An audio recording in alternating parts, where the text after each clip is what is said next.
Welcome to Highly Social 901, the podcast where we dive into the vibrant world of social interactions and connections. Join us as we explore fascinating topics, share engaging stories, and interview incredible guests who are making waves in their communities. Whether you're looking to enhance your social skills or just enjoy some lively conversations, this is the place for you.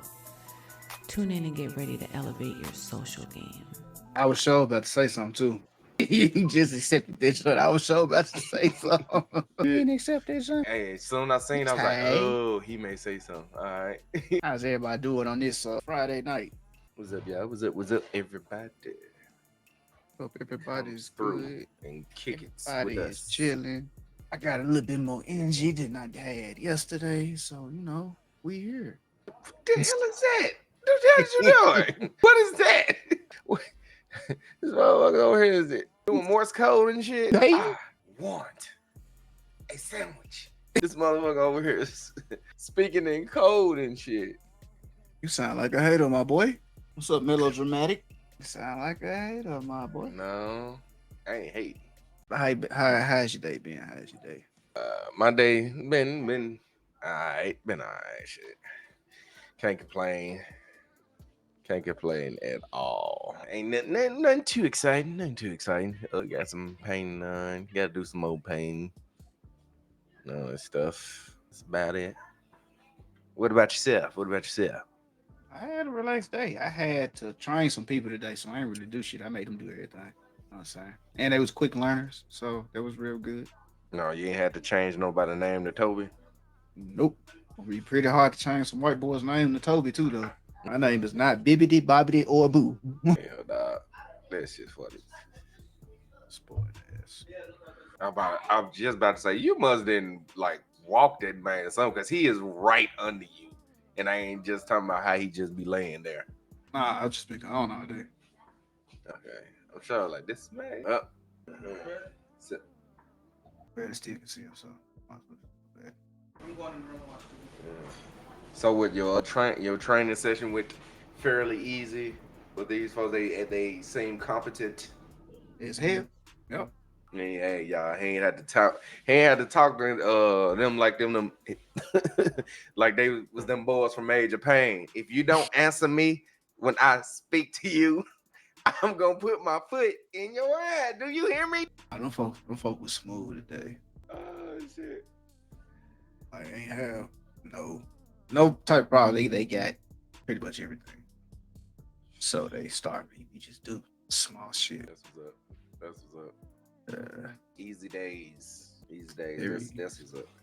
Hell yeah. No Just stress. another- Man, which is another reason I got energy. Hell yeah. Always a good thing, my guy. Always a good thing.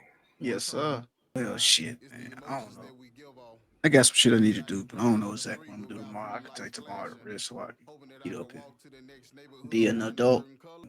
Ain't no telling what they'll. I'll wake up in the morning and see how this shit go. Your ass gotta hit the workhouse tomorrow. You gotta be dealing with all the little nappy head fuckers. Man, and then gonna be short a few people again too. Man, I'm gonna disappear on their ass. They just gonna see shit done. They ain't gonna see me. I'm gonna do what I need to do, fix whatever I need to fix. They ain't gonna see me. But before we make it any farther, we'd like to thank y'all for tuning in to Highly Social Moment. You come to chat and you stay to chill. Like always, grab your blunt, spoons, papers, wax, weed, whatever you need. By Mello. Make a hot nigga pie. And we gonna enjoy this ride. Today we're gonna be getting into Sam. I don't know what the Celtic, from what I've come across some shit. Apparently he's supposed to be like a Celtic deity. Never knew anything about him. I ain't know shit about his ass or really paid him any attention until they put his ass in card. So, but before we get there, besides that BO7, what else you been playing? Well, I did make sure I got back on Marvel Rivals to, well, of course, playing Blade, that other new character, Angela, and y'all know Daredevil is in there now. I did go in there playing that man, and right now he's pretty fire. I'm pretty sure they gonna nerf some shit like they always do. But and I can't say that his team ups. They need more team ups in that motherfucker, anyways, with more people. But so far, it's pretty fire using Daredevil in there. Okay. You should wrong with that. Have you seen what or heard about what PlayStation and Sony and AMD got going on? Mm. Good. I have. It's Okay. been it was a couple of days since I watched the video though, but I got it right here, so we gonna hop into this real quick, see what they trying to cook up. Okay. DJ, cut that shit. Some seriously cool gaming tech with Sony, and I couldn't think of a better person to walk us through it than my good friend Mark Cerny. Mark, thank you so much for coming out to Austin. My pleasure. I've asked Mark to join me to pop open the box and give you a peek at some of the gaming breakthroughs we've been working on together behind the scenes. Yes, we've been busy, that's for sure. So today it seemed like it might be fun to share a bit about the brand new technologies being developed, starting with our collaboration under Project Amethyst to create the machine learning technologies of the future. As every gamer knows, it takes a complex set of system expertise to get your setup and games to deliver the highest possible experience. As we progress together, the future brings us to real-time physics, cinematic lighting, efficient asset streaming, and keeping everything in sync across a CPU and GPU with super low latency. Trying to brute force that with raw power alone just doesn't scale. That's why we're combining traditional rasterization with neural acceleration. And machine learning isn't just a neat trick anymore. It's become a real tool for developers. Smarter pipelines, cleaner visuals, smoother gameplay, and more headroom to create the worlds we want to all get lost in. And that's what FSR is all about. FSR and PSR actually come from deep co-engineering between Sony and AMD. Co-engineering the neural networks that power both technologies. And going forward, more and more what you see on screen, the detail, the fidelity, the atmosphere, it will be touched or enhanced by ML. And that means we're not just hitting new technical benchmarks, we're getting closer to the vision of the artists and creators behind the games. And the challenge comes in how we implement these systems. The neural networks found in technologies like FSR and PSSR are incredibly demanding on the GPU. They're both computationally expensive and require speedy access to large amounts of memory. The nature of the GPU fights us here. It's made up of a large compute units, and problems are therefore typically broken up into bite-sized pieces to enable the individual compute units to tackle them. And there's a downside to that. Subdividing a problem can cause inefficiency or even force us to give up and find a different approach. Exactly. And that challenge got us thinking, and what came out of it is something we're calling neural arrays. Here's the idea. Instead of having a bunch of compute units all working on their own, we built a way for them to team up, to actually share data and process things together like a single focused AI engine. Now, we're not linking the entire GPU into one mega unit. That'll be a cable management nightmare. But we are connecting CUs with each shader engine in a smart, efficient way. And that changes the game for neural rendering. Bigger ML models, less overhead, more efficiency, and way more scalability as workloads grow. Neural arrays will allow us to process a large chunk of the screen in one go. And the efficiencies that come from that are going to be a game changer as we begin to develop the next generation of upscaling and denoising technologies together. With neural arrays, we're unlocking a whole new level of performance for ML, not just faster, but more capable. That means better FSR, better array regeneration, and brand new ML power features we're just starting to imagine. All working in real time, right on the GPU. And we're just getting started. As we look ahead, you also see dedicated innovations that bring cinematic rendering to an entirely new level. Another area we've been focusing on has been ray tracing. When I look at its broad usage on PlayStation 5 for reflections, shadows, and global, it's difficult to believe that it's been just 5 years since ray tracing was introduced. Definitely, Mark. And now with path tracing becoming more central to real-time graphics, the demands on GPU just continue to grow. That's why we've been pushing hard to go beyond the current approach to help developers bring even more realism and cinematic lighting into their games. But the challenge is that the current approach has reached its limit. To perform ray tracing today, a shader program has to juggle two very different responsibilities. One is ray traversal, Appreciate digging the through cheer. complex data structures to locate where the millions of rays being cast hit the millions of triangles in the scene geometry. When there are intersections, that same shader program has to also be doing its usual work of shading the scene, using texture and lighting information and the like. And we spent the past 2 years rethinking the entire path tracing pipeline from hardware to software. Earlier this year at Computex, we introduced neural radiance caching, a key part of FSR Redstone. Now, we're building on that with Radiance Cores, a new dedicated hardware block designed for unified light transport. It handles ray tracing and path tracing in real time, pushing line performance to the whole new level. Together, these form a brand new rendering approach for AMD. Radiance Cores takes full control of ray transversal, one of the most compute-heavy parts of the process. And that frees up the CPU for geometry and simulation, and lets the GPU focus on what it does best, shading and lighting. The result? A cleaner, faster, and more efficient pipeline built for the next generation of ray trace games. There's a significant speed boost that comes from putting the traversal logic in hardware, and a further boost that comes from having that hardware operate independently from the shader cores. On top of those performance increases, there's other features in the works too, such as flexible and efficient data structures for the geometry being ray traced. Overall, I'm really looking forward to the time when we can get Radiance Cores into the hands of game creators. And we're excited to see how developers push ray tracing and path tracing even further with these tools.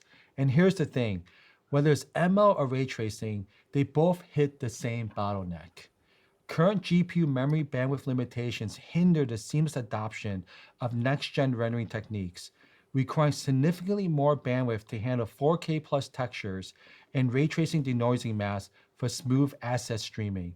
And that's where a final piece of news comes in. And yeah, it's a big one. With current GPUs, including the ones in PlayStation 5 and PlayStation 5 Pro, we have something called DCC, or Delta Color Compression. It's a strategy that reduces the memory bandwidth when the GPU is reading or writing certain data, such as textures or render targets. And what we've built for future GPUs and SoCs take the idea of data compression much further. We call it universal compression. It's a system that evaluates every piece of data headed to memory, not just textures, and compresses it whenever possible. Only the essential bytes are sent out, which dramatically reduces memory bandwidth usage. That means the GPU can deliver more detail, higher frame rates, and greater efficiency. Here too, I'm really looking forward to what improvements universal compression will bring, and to what degree the effective bandwidth of the GPU will exceed its paper spec. There's a multitude of benefits from this, including lower power, higher fidelity assets, and perhaps most importantly, the synergies that universal compression has with neural arrays and Radiance cores as we work to deliver the best possible experiences to gamers. Overall, it's of course still very early days for these technologies. They only exist in simulation right now, but the results are quite promising, and I'm really excited about bringing them to a future console in a few years' time. We feel the same way, Mark, and we're so excited to bring these innovations to developers across every gaming platform. Because this isn't just about silicon, it's about empowering the creators and communities that make gaming what it is. And we're just getting started. As we continue building with close partners like Sony, everything we're doing is focused on one thing, pushing games forward for all of you. Gaming has always been at the heart of what we do, and it's never meant more than it does right now. We're here for the players, Man, the they doing creators, all and the this. communities that It make was this the industry dumbest matter. thing And ever. everything we're building is for you. Thank you, Mark, so much for taking time to join me here today. Thank you, Jack. Man, they doing all that with the GPU and all that stuff. It was the thing ever for them to let people on PS4 play Marvel Rivals. Like, what the fuck? They just tell everybody, hey, y'all, go ahead, get a PS5. You about to be fucked. Nigga, all this shit they talking about right now, though, that's gonna be for the PS6. Still, though, like, Shit, that's basically what Battlefield told them folks. Niggas gotta make a choice soon. Real soon. So with that being done, we're gonna go ahead into this main video. Hey fool, for some reason too, your shit ain't in the like you in the share chat, but your shit ain't in the share chat. What you mean? Cause Drake had said something that popped up. I seen it come up in the chat when he Oh was no, in mine. fool. When he was in mine, my stream. I have no idea what's going on. Oh well, fuck it. It is what it is. Let's get this shit started. Yeah, in As here. far as 500 BCE, when the earliest Samhain celebrations took Oh, place in yeah, Celtic that- Ireland, that- to celebrate the end of the harvest season and the beginning of the darker half of the year. During the gathering of the harvest, neighboring hillsides were lit with great bonfires, which families would use to light torches and ignite their own hearth fires at home, which some sources believe were to continue burning until the harvest collection was complete. Their fires were said to keep away evil spirits, which was important because this festival called for ancient burial mounds to be opened. It was believed that these mounds were portals to the other world, a realm believed to contain Celtic deities and spirits of the dead. On Samhain, the veil between the living and the dead would be at its thinnest, allowing them to cross into the world of the living.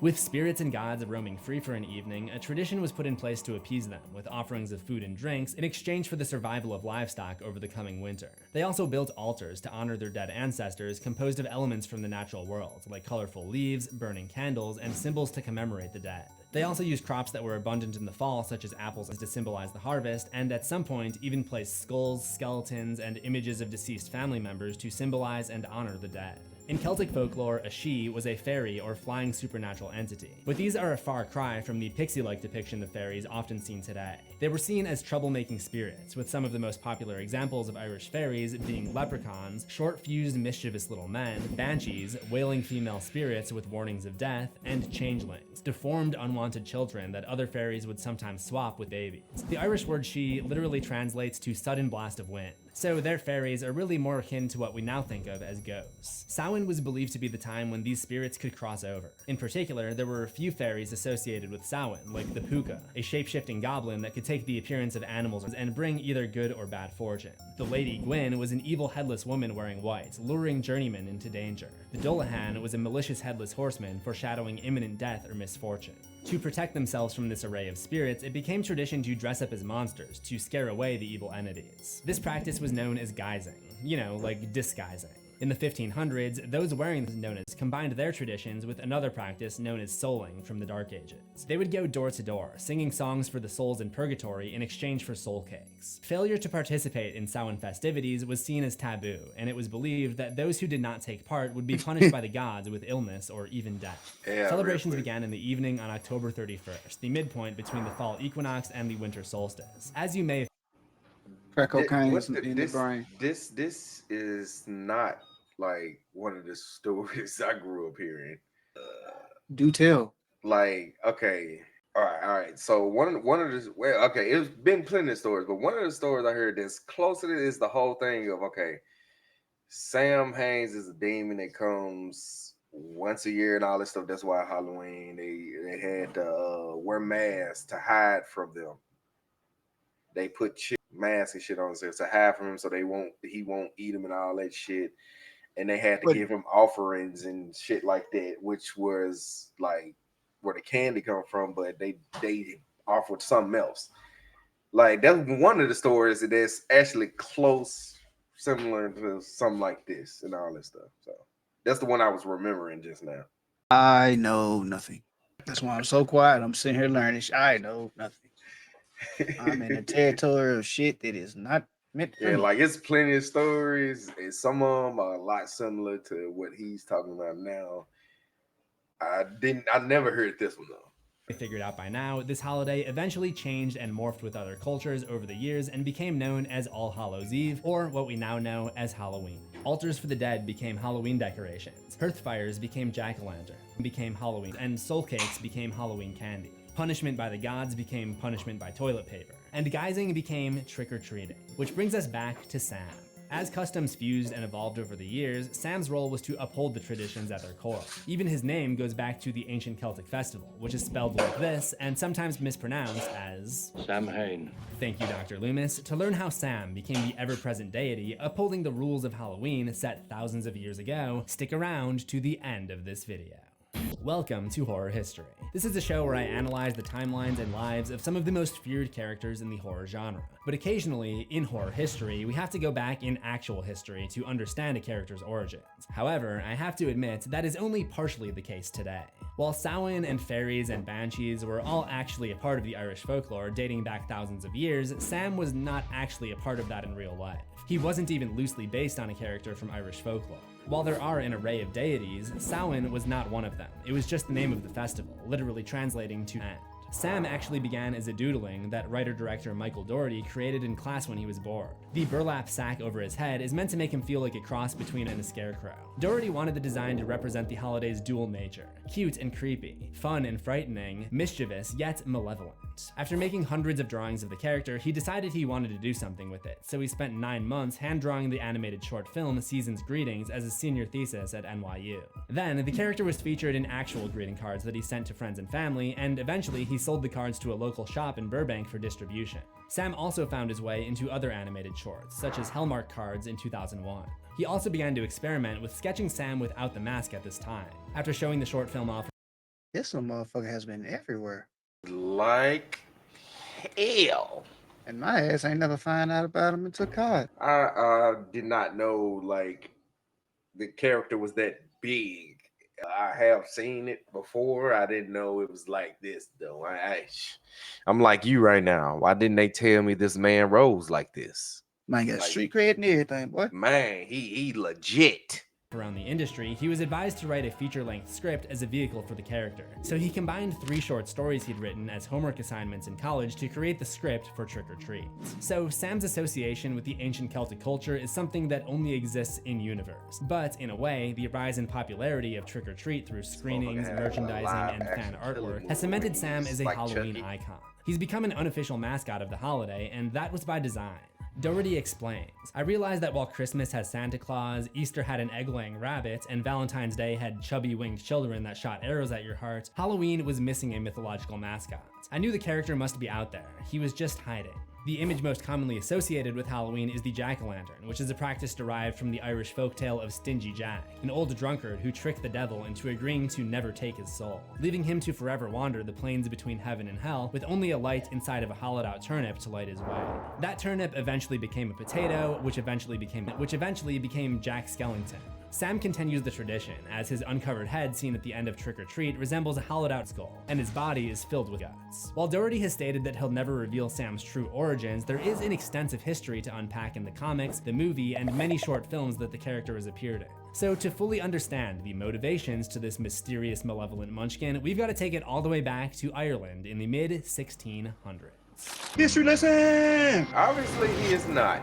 On October 24th, This nigga 1640, is. a man named Thomas is criticized for showing mercy on witches during their execution. The man in charge of the executions, Commander Wulfric, explains that the harvest season is ending and the pagan witches will soon be at their full power. He sends Thomas to the interrogation tents to toughen him up, where he rescues a suspected witch named Bridget. She explains that what Thomas's people perceived as a devil worship ritual was actually an act to honor the spirits of the dead. We believe it's the one night when they're permitted to return, so we light candles and bonfires to guide them. We offer crops as gifts and dress in guises to protect them and us from the truly dark forces that prowl the night. She clarifies that they believe all life is sacred and uncovers a seed hidden away under a specific rock, claiming it contains the last of her people's magic. As days and nights pass, Thomas is unable to see the devil in her eyes, and Sam can be seen observing Thomas's internal struggle from afar. On October 30th, Bridget is tortured by some of the other soldiers and uses her magic to break free and grow vines, which are able to shape themselves to unlock her cell. Instead of escaping, she finds Thomas, who has grown sick, and uses her vine magic to cure him, while simultaneously giving him a vision of the slaughtering of her people by the Christian soldiers. Her execution is set for the next night, October 31st, Samhain.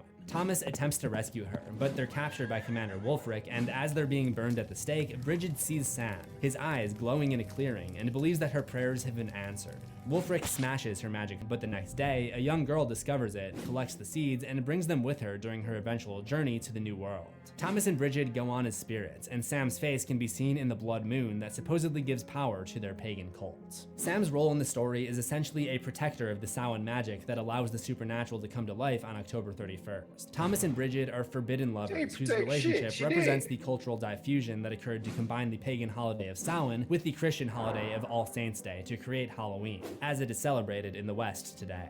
We literally see their seed go on without them to the New World, where Sam would continue to watch over it for celebrations across many different cultures, the next of which would be in the Wild Wild West. Nigga stood there. I believe in your shit. That's my faith. I got seed with magic from that derived from you. Your ass sit there, watch me get killed, but you let me see you though. That's fucked up. Illinois, October 29, 1853. European settlers have brought their Halloween traditions to the Americas and are actively spreading further west through the construction of That's the Transcontinental Railroad. When we first meet our main character of this story, Sarah, she's even reading The Legend of Sleepy Hollow, the tale of a man haunted by a headless horseman, a direct connection back to the Celtic fairy, the Dullahan, proving that the Halloween she celebrates has a direct connection back to Ireland. But they are not the only ones celebrating the falling leaves. Sarah's father discovers a Native American tribe blocking his potential train route. Sarah befriends a native girl named Pawani who teaches her about her tribe's shaman, praying to the Corn Maiden as thanks for their bountiful harvest. They discuss good and evil spirits, so Pawani gives her a small cornstalk version of Sam. Even though the tribe does not know what Halloween is, they still recognize Sam, which tells us that Sam is a deity who watches over all festivals from a variety of cultures, not just those directly derived from Samhain. Sarah asks if he's a good spirit, and Pawani tells her, "I would not say that, but the shaman told me he is very old and very powerful." Sarah carries her Sam doll with her as she tries to convince her father to leave the natives alone, to no avail. In the night, she sees the Corn Maiden and follows her shadow back to the tribe, where she's informed that the maiden was once in whose touch brought life to the crop fields. But when the gold seekers arrived, they feared her magic and killed her. But even when her blood fell, fertile crops arose. They celebrate the harvest to honor the Corn Maiden and teach children of the dangers that lurk in the dark hearts of man. Sarah tells of her own Halloween traditions, and they agree to celebrate together. The next morning, she even gets the unexpected blessing from her father, who sends her with candy. Sarah crafts her own Sam-O-Lantern to protect them from the evil spirits, but soon discovers that the candy her father sent with her was poisoned, as a covert attack by her father looking to clear out the Indian settlement. Sam, or as she knows him, the Great Spirit, takes notice, follows her to the shaman's cauldron, and seemingly grants her the power of the Corn Maiden, giving her the magic ability to take revenge on her father and his friends, vitriolically growing vines out of their intestines before appearing in the fog with Sam at her side and annihilating her dad. She takes Sam's hand before disappearing back into the corn, with the only evidence left behind a patch with the settlers' shocked faces imprinted upon them. In this story, Sam demonstrates how the old tradition of How would you feel running across some goddamn to see them damn faces? I would instantly think, they fucked up. I'm finna turn around because I may not need to be here. I don't want to end up like that. That would be the only thing going through my mind. Apparently, I'm safe enough to come in. I'm gonna leave the same way I came in, because apparently that way is safe. I don't want to be a man. Guess I'm a nigga. Get your pre-carved. This motherfucker. Hey, and everybody, you want to know what's gonna happen when this motherfucker want to be a nigga? Just the same thing that happened to Eustace. Return the slab. Instead of that, they return the make me an offer. guising and souling must be Hey, honored, that's on even them. as They it buy takes it. a I don't different give a fuck. form on a new Go to sell them offer bitches sweets real in quick. Go exchange on by for my culture. day. The tribe shares their culture with Sarah, and by extension, the settlers. But the railroad men violate the deal by poisoning the candy given in return. And this is not the last time we would see Sam act on a situation like this. But first, Los Angeles, October 30th, 1955.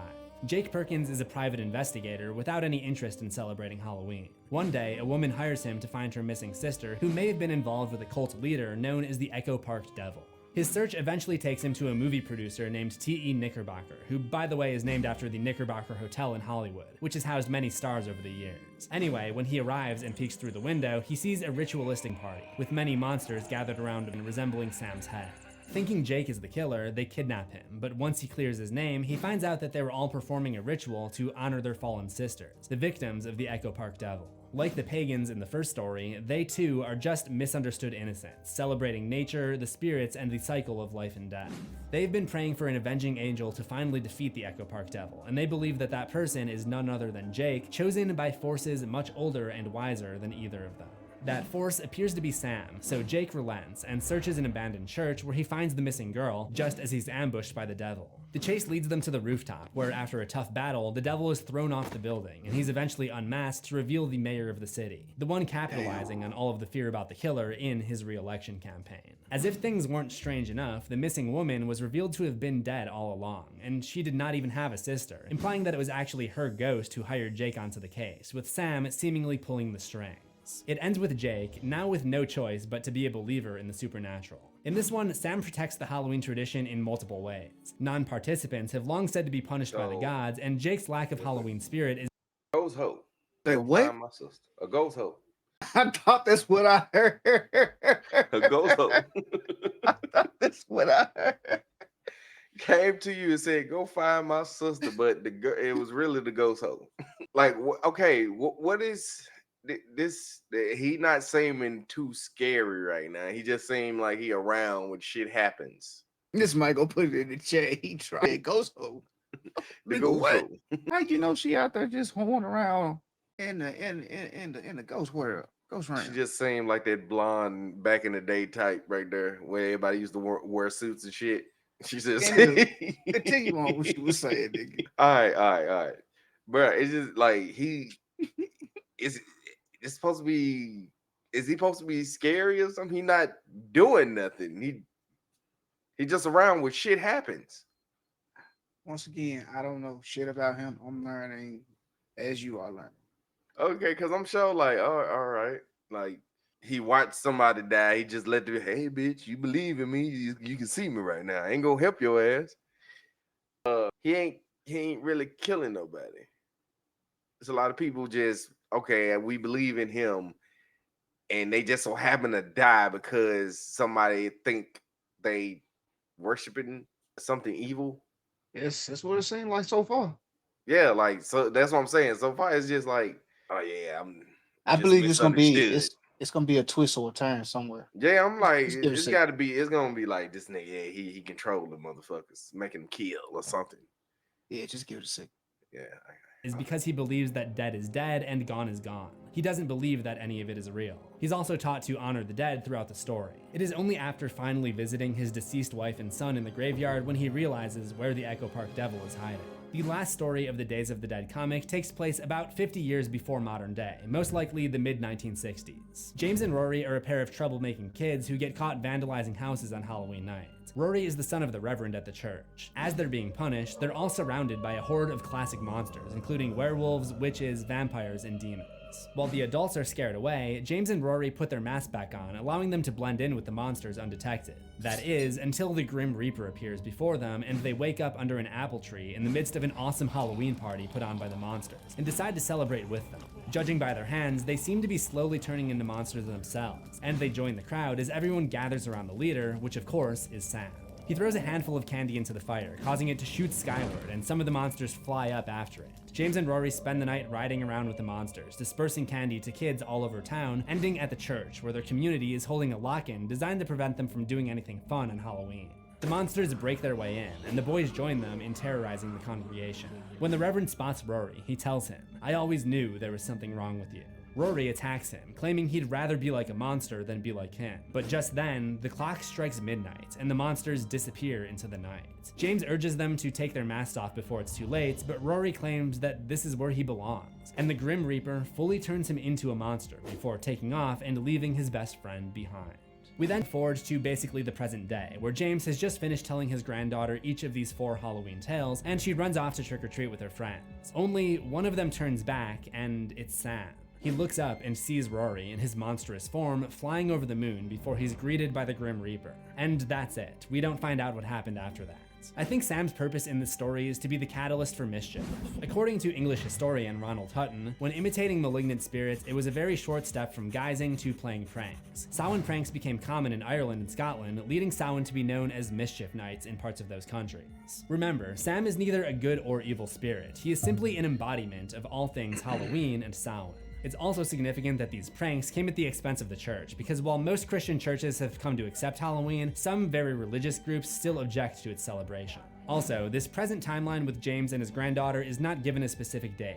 It's more or less modern day, along with each of the short films and of course the movie, which all seem like they could be set in the 2000s, a time when they cell got phones and rotary movies and phones still short coexisted. films The about movie this does feature motherfucker. a werewolf transformation, so if we're going by real-world calendars, the nearest full moon on Halloween would have been in October 2001. However, the movie also features a flashback, allowing us to go back in time and catch Sam in a period bygone. 30 years before the events of Trick or Treat, so most likely sometime in the 1970s, a school bus carrying 8 troubled, disturbed kids from Happy Shepherd Academy went off its usual route on Halloween, and past a patch where Sam can be seen prodding at a dead crow with a stick. The bus stopped before the quarry's edge. The driver had been hired by the children's exhausted parents to dispose of them, but when he got up to check on their chains, one of the students got free and sent the bus barreling off the cliff. Based on the ancient legends of the spirits of the dead roaming free on Halloween, Sam did not necessarily have to intervene in order for these kids' ghosts to haunt the area every October 31st. In this instance, Sam is just a bystander with an interest in all things morbid, but his next appearance would be less passive.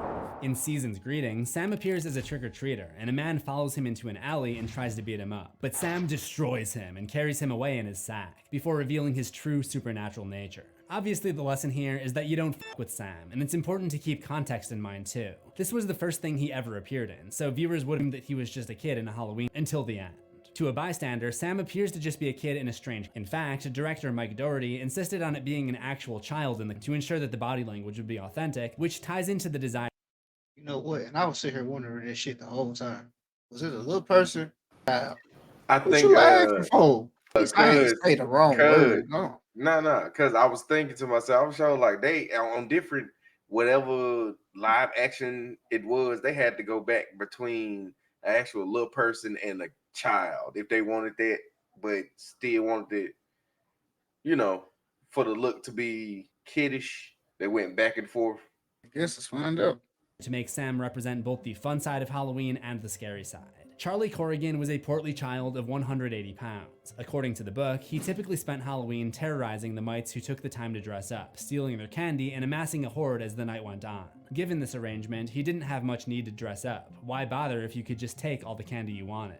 Well, maybe one reason is disguising yourself from getting caught, which is what happens when his principal, Stephen Wilkins, sees him in the act of taking more than one piece. Wilkins gets the boy's guard down by offering him more candy, which makes Charlie violently ill. This candy has been laced with hydrofluoric acid, causing Charlie to projectile vomit, a reference to one of Mike Doherty's favorite horror movies, The Exorcist. After lugging What Charlie's the massive fuck? body inside, 3 other students come trick-or-treating at Principal Wilkins' door, asking to have one of his jack-o'-lanterns, which he allows them to get them to leave him alone. We'll come back to them, but as they exit, he notices a 4th figure. It's Sam, who says nothing as he hastily takes his candy. Wilkins has passed this test. There's no Halloween rule about kidnapping an obese boy, I guess. As Sam walks away, pay attention to his bag.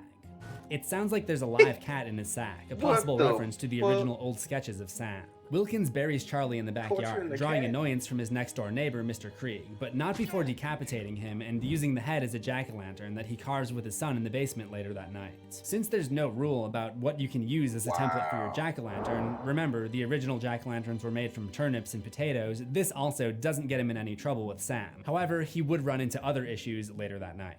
He puts on a vampire for his date that evening, who he ends up making out with in an alley next to the Halloween parade. Though his fangs are fake, his bite is real, and he draws blood from the girl, whose pleas are ignored because everyone's that it's blood. Going back to the beginning of the night, Lori, her sister, and their friends are a group of girls visiting Warren Valley, Ohio for their yearly Halloween boy hunt. And when I say hunt, I mean that literally, because although we don't know it yet, these girls have lycanthropy. They're werewolves. I don't know why we drove out here when there are perfectly good guys in the city. They choose a different city for their ritual each year. Tampa was 2 years ago. I remember because you cute were doing a guy in the back of this pickup. I ate some bad Mexican, and it was a G.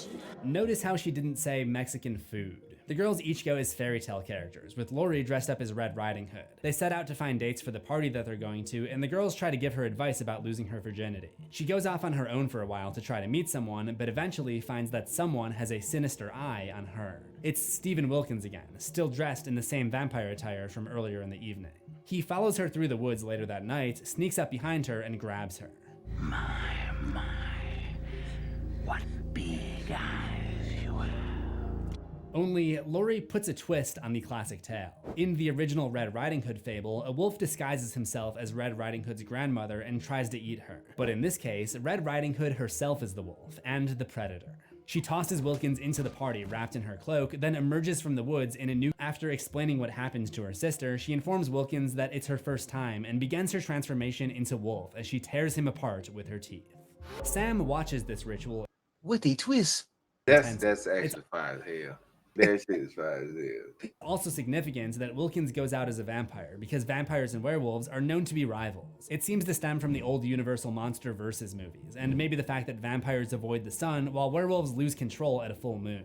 The popcorn affair between these two supernatural races doesn't seem to have any ties to the ancient traditions of Samhain, but it is possible that this is a newer tradition that Sam seems to be embracing. The transformation itself was shot to stand out from traditional werewolf transformation scenes in movies. In Tales of Mayhem, Mystery, and Mischief, collaborator Bryan Singer explained how Doherty wanted it to look like a sensual experience rather than an excruciating hatching process. The werewolves transform in a kind of Dance of the Seven Veils, where they strip down to their true form.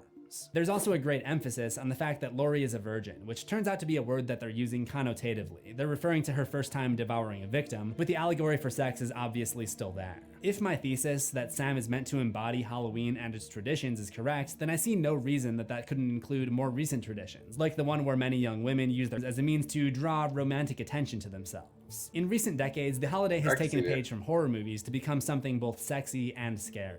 But when you're a kid, hopefully, the focus on Halloween is more about fear and mischief. So let's go back to the beginning of the night once more. After collecting a car from Principal Wilkins' house, 13-year-olds Chip, Macy, and Sarah hit up Mrs. Henderson's house looking for another. Here, we literally see how Halloween is celebrated differently as you get older. The three are joined by Schrader, who has collected an additional 3 jack-o'-lanterns. Then they come across the jackpot of all jack.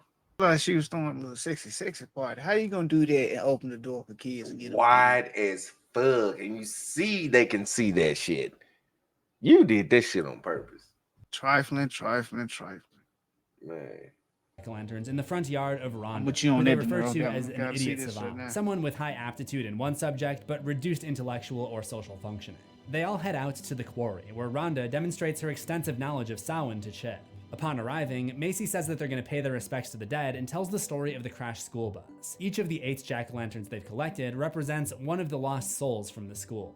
We're going to leave them by the side of the lake as an offering to those who died. The mining elevator used to descend into the quarry can only hold 3 at a time, so Rhonda and Chip have to wait for the second trip. They hear blood-curdling screams from their classmates below, and when they reach the bottom, Chip acts as if he's too scared to go on, leading Rhonda to venture forward and look for the others in the dark all on her own. None of them kids was black.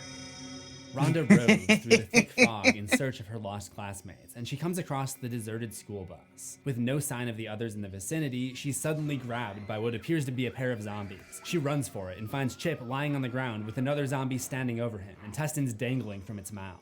They all give chase, and in a moment of panic, Rhonda slips and hits her head on a rock. She's knocked out, and when she awakes in tears, she learns that it had all been a cruel prank orchestrated by Macy. As they get ready to leave, Macy kicks the last nearby jack-o'-lantern into the lake, extinguishing their final means of protection against the spirits. They are surrounded by ghostly voices, and before long, see the ghastly silhouettes of the dead schoolchildren surrounding them. As they try to escape, Sarah is pulled away into the abyss, and Chip, Macy, and Schrader continue onto the elevator, where they find Rhonda locked behind the gate with the only remaining jack-o'-lantern. But with her sympathy towards her spiteful classmates long since expired, presses the button and returns to safety without them. As their final screams emanate from the quarry below, Rhonda sees Sam hiding in a pipe, and they have a moment of eye contact. Or in her case, I guess, sack contact? That sounds kinda wrong, but each of them continues on their way.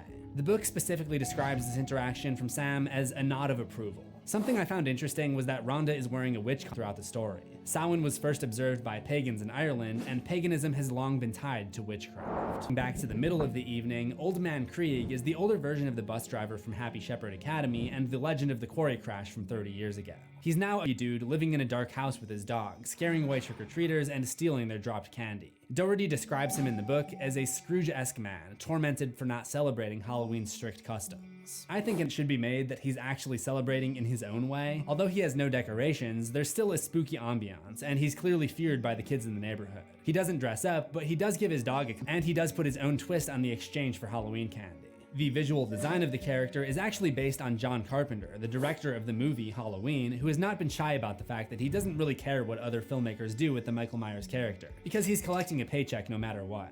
Because of this attitude, he is paid a visit by the Halloween spirit, Sam. First, he hears his dog barking at someone on the front porch and comes out to find that it's now covered with over 30 jack-o'-lanterns.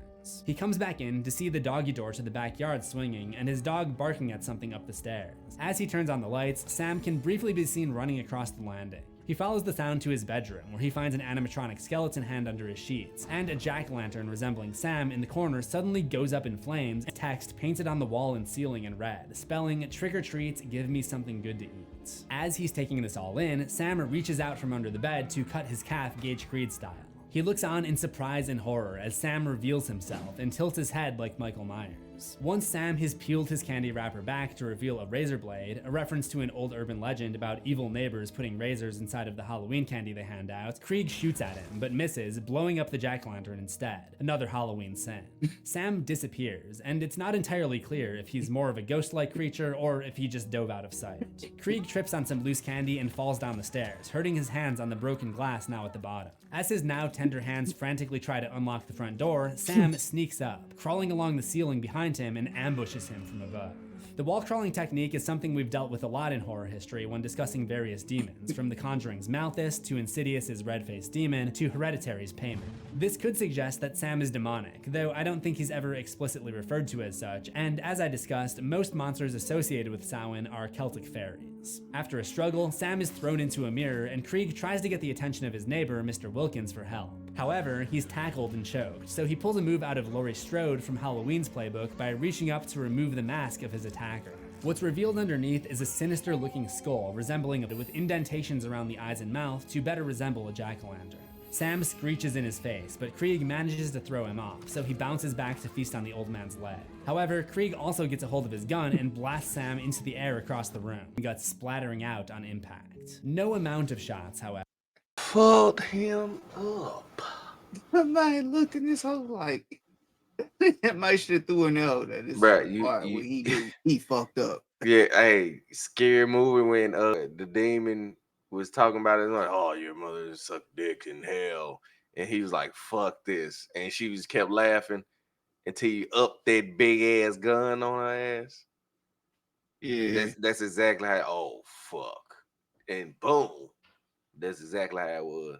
Shot it. That man flew far as hell. That motherfucker flew far as hell. Oh my gosh. That shit is funny.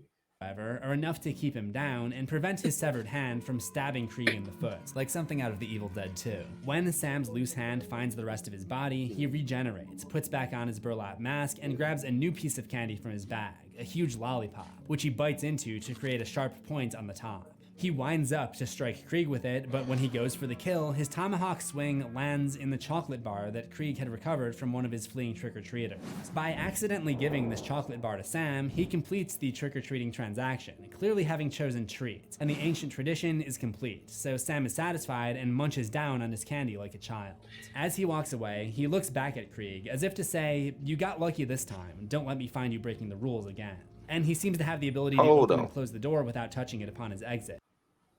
So just because a random piece of candy got stuck to him and he stabbed into it, he was like, oh, you can live.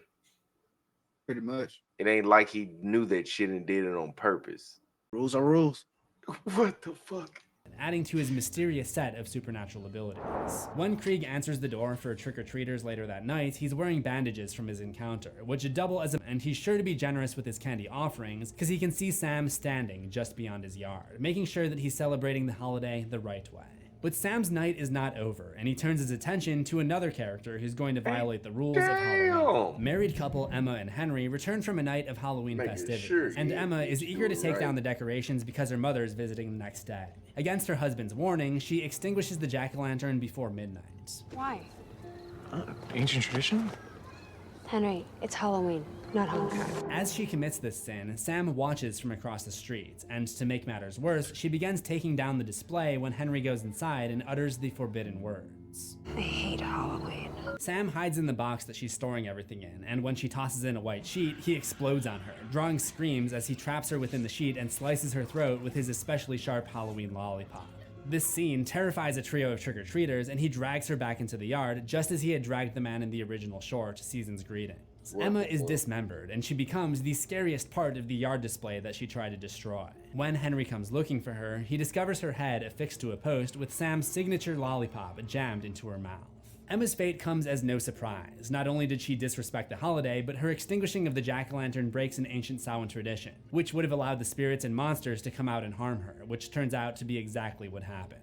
Perhaps it is Principal Wilkins who said it best. All these traditions, jack-o'-lanterns, handing out treats, they were started to protect us, but nowadays, no one really cares.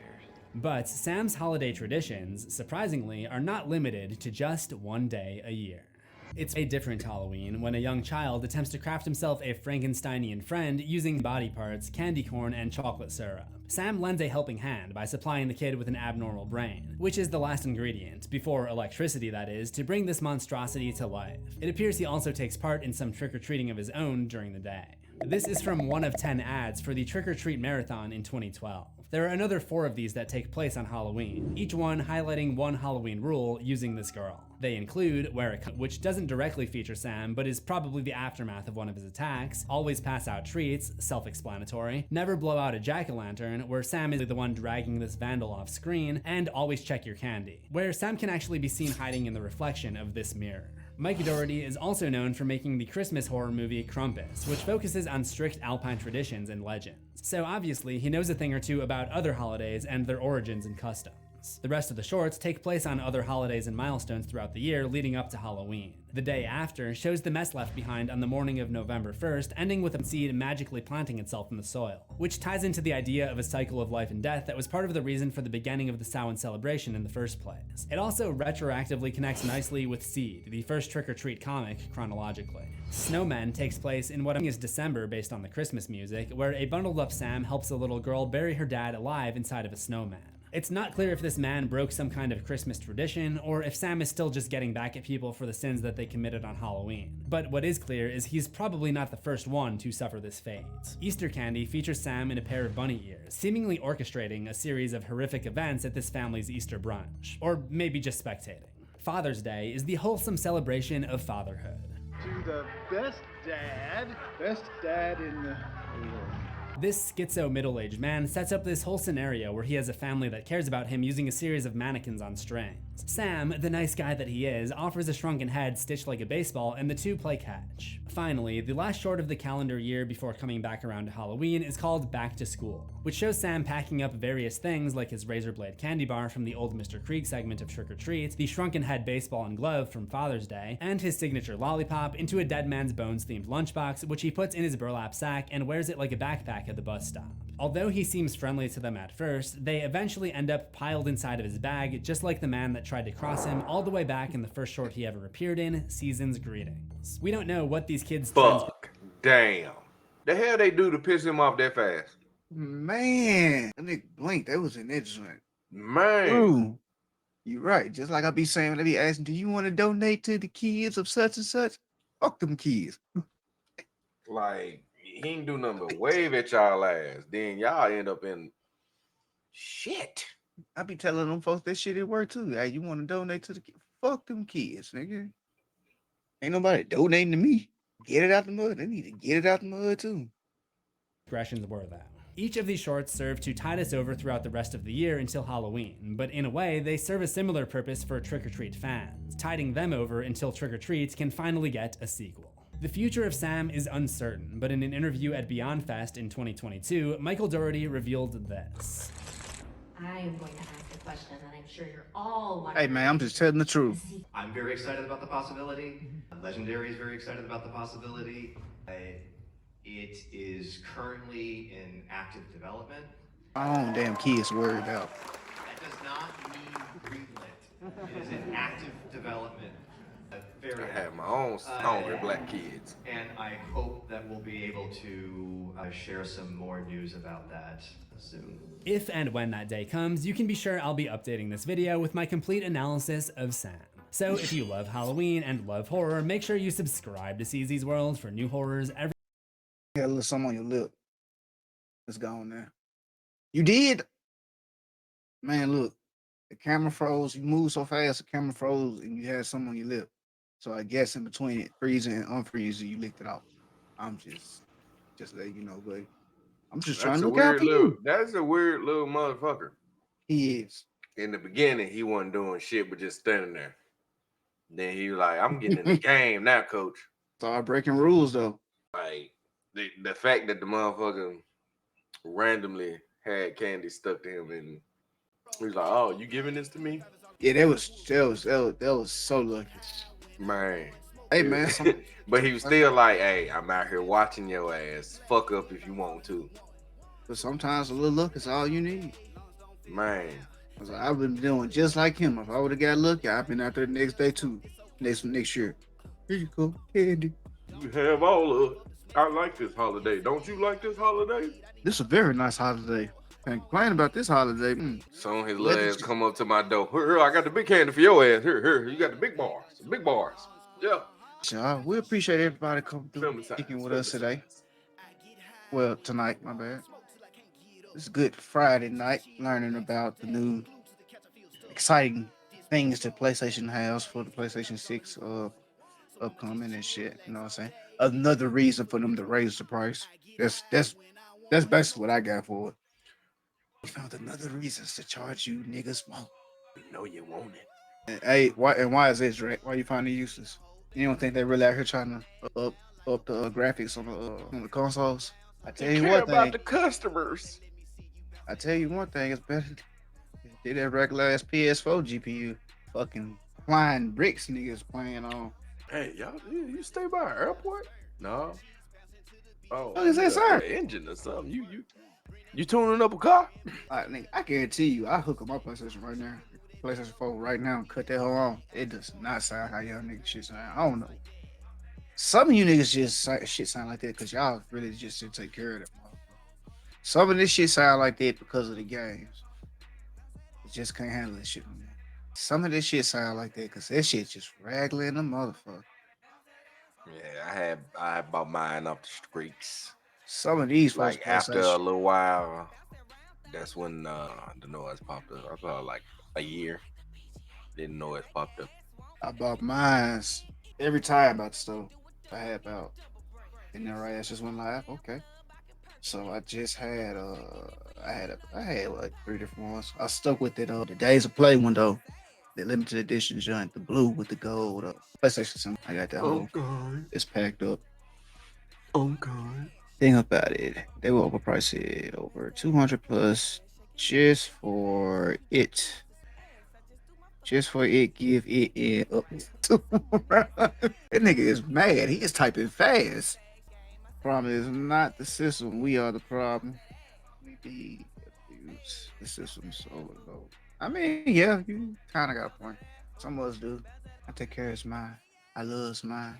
I look at mine and I be like, you love me, and then I hit the button. It go beep. That mean yes.